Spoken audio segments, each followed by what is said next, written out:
And in this section, we're going to be installing the PAS sensor, which is the pedal assist sensor that goes onto the bottom brackets. First thing we're going to do is just remove the dust cap using a flat or slotted screwdriver. And then the next, we're going to grab our pedal wrench, and we're going to remove the crank arm bolt.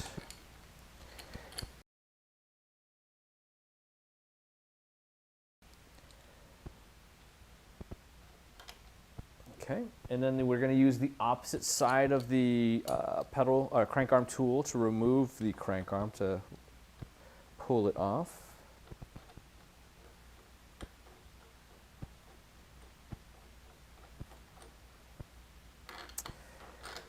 Then we're going to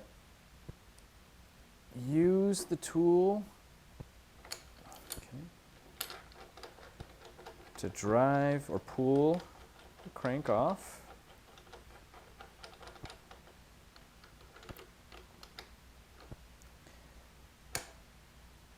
There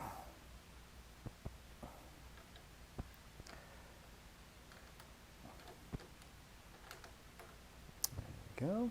All right, we've got our PAS sensor. We're going to slide that ring on here, and then we're going to screw the lock ring on, again making sure that we do not turn the cup behind it, just like that. And then we're going to grab our spanner again and just tighten it down.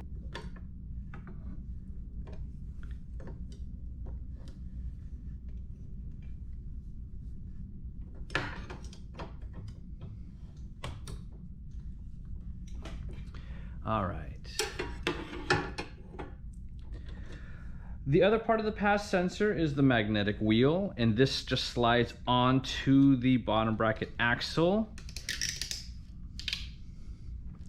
And just making sure that it is as close as you can get it without actually touching the sensor.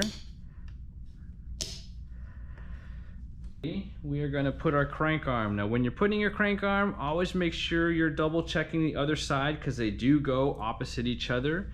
You don't want to put it, 90 degrees. You want them the same plane but opposite. And then using the crank arm tool and the crank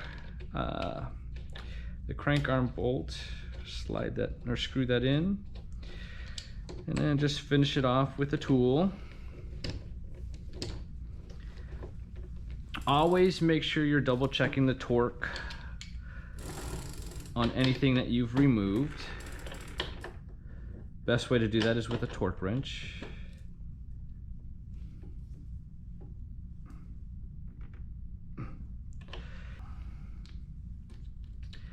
You can just pop that on and that's it. Previously, we showed you removing the crank arm on a Campo or Faro style bike. We're gonna do the cartridge style equipped bikes, which are the Via, the Forte, the Urbano. We will be using the same crank arm puller.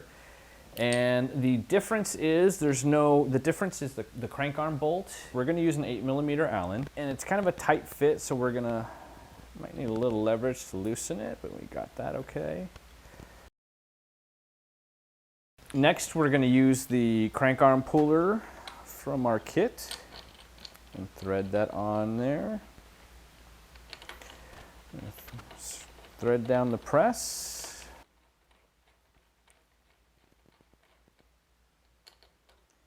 And then we're going to loosen this one. And remove the crank arm. Now we're going to install the PAS sensor for the cartridge style bottom bracket. One thing you'll notice is that there are a series of splines around the bottom bracket, and there are corresponding splines around the PAS sensor as well.